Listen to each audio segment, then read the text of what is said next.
Hey, what's going on, guys? PR out here, bringing you a quick review on Witchkat. So I think this monster is gonna be in the meta for a while when it comes out.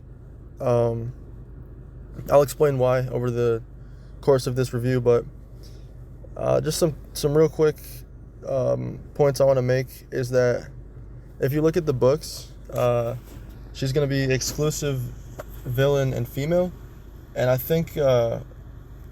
I like the fact that she's exclusive, even though she's free, because if you look at a lot of the exclusive monsters, a lot of them are hard to get free to play. Like, I know the main one that's used in the meta right now is Vanos, but obviously Vanos was behind a paywall. So if this monster is free, which I'm hearing she's gonna be, then that can be super helpful for most free to plays in War. So. Also, it's a decent monster, so it's good to have in wars if it's not terrible. Anyway, let's move on to the moveset real quick. So, the first move is called Cosmic Witch. Deals moderate dark damage to one enemy, applies poison. Spammable poison move, single target. It's not terrible. I could see that being useful in some matchups, especially against like cooldown activation teams. But anyway, the next move is called Earth Pentacles. Deals low dark damage to all enemies, applies Nightmare. I don't really see that being used, only because Witchkat has a status caster area Nightmares, so when you start out the match, they're going to have Nightmares, but I don't know, it could be useful. Next move is Dark Leaf Growth. Deals moderate dark damage to one enemy, applies possession and double damage. Yeah, this is one of those moves that can really mess someone up on defense, or even just in PvP. I mean, if you get, I guess if you possess the right person, like a Hardy or a Vanos or really anyone, they can do some serious damage. So that could be very useful. The next move is Nightmares for Capricorn. So deals moderate special damage to one enemy, activates all cooldowns on one enemy, applies Nightmares. I don't really see this being too viable. Cooldown activation on one enemy. I mean, you can cooldown activate one person, but after that, the other two are pretty much just gonna, destroy your team. So I don't know how useful that's gonna be. And again, Nightmares. Her status caster gives Nightmares to the enemy, so it's not really that big a deal. The next move is called Knot of Four. Applies precision and evasion. I'm not a big fan. I mean, I don't think she's even really an attacker. I get why she needs precision, but I don't really think it's that important as far as wasting a turn. I would say this is not worth it, but again, there's always a situation where it could be useful, so it's good to have that option. The next move is called Infected Taurus. So it deals heavy dark damage to one enemy, applies mega possession and poison. I could see that being very useful. That's probably going to be one of the moves that I use on her. Obviously, mega possession super good for 2 turns of denial. So, and then poison's just icing on the cake. That's just an extra torture. So, the next move is called 9 Knot Spell.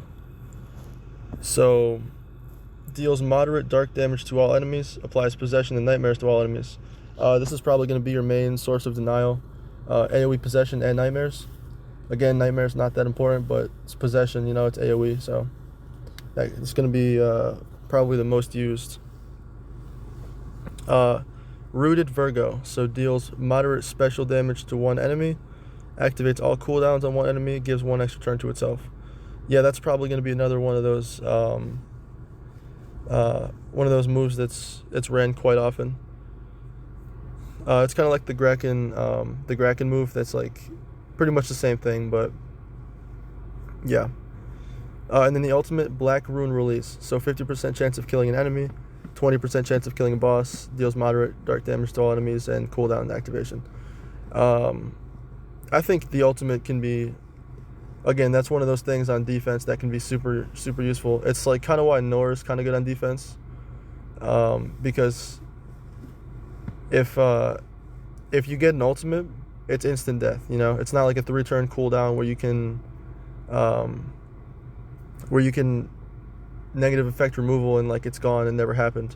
This is like actually like, you're dead. You have to either get revived or you're permanently dead. So I could see that being very useful in wars on defense. But getting to the traits, rank 0 hardened. I don't really have to go over that too much. It's 20% chance that you miss your status effect, or the status effect misses on you. So it's pretty much like an umbrella trait. So like poison misses, 20% chance, you know, all that. Rank 1 block resurrect. That's pretty useful in the meta right now. I mean, you've still got Lonrad that's being used. You've got that new one. Oh shoot, I'm gonna have to look it up real quick. Necrolite. I was thinking of Necrolite. So Necrolite's the one that has two different revival skills, and you've also got shoot, what's the other one? And then Rotten has one as well. So I get the feeling Witchkat could be like a pretty good alternate to Kodama. If you don't have Kodama, this could be a pretty good alternate. So anyway, the rank 3 status caster area nightmares, so that means all the enemy gets nightmares. But also you got to remember that if they have a mega taunt, then only the mega taunt monster gets the nightmares. It's the same with status caster for Corruptus, he has sunburn. So yeah, for the relics, staff and banner, this I think this could be pretty useful. Staff you can use for stamina drain, and then the banner you can use for stamina gain. So it's kind of like, I know with people like Lindworm and like manipulate, you kind of have to choose one or the other, either stamina gain or stamina drain. With Witchkat you can kind of choose both, but obviously that leaves you to being squishy because you don't have armor or anything like that. We already went over the books. When it comes to the stats, they're not great, but they're not terrible. So yeah, I'm gonna go to the actual game so we can see level 150s. All right, so if you go down to speed real quick, 10,192, because that's really the most important one, is the speed, because you're gonna be mainly a denial monster. So in reference to like yeah, you're about as fast as like Black Feather. You're just faster than like Manipulate. But obviously like the main ones like Vampirastral, Ignis, Lindworm, even like Noah Agnarok, they all still outspeed you, just barely. When it comes to damage, so 7392. So this is pretty average for like a denier. It's like there's a laundry list of monsters with 7392 base power, but it's still more than like well, it's about the same as Ignis, but it's more than like Vampirastral. It's more than like Ferris. I know Chucklemuckle's really low, so it's not the worst, but it's definitely not significant at all. And then health at 150 is about 202, so about probably about 203,000. So yeah, so you're looking at again around average.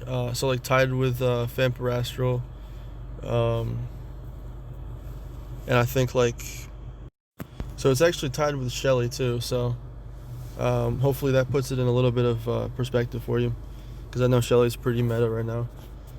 But yeah, that's pretty much it for the, obviously stamina is the same, gold's the same. That's pretty much it for the video. This is one of those monsters that if you get like no other monsters this month, at least get this one, because I can see this being very useful, especially if you're active in war and you're active in like PvP. I mean, PvP is not really hard. It's not really that relevant anymore. But I don't know about you guys. I like doing well in war, but yeah, that's it for the video. Hope you guys enjoyed.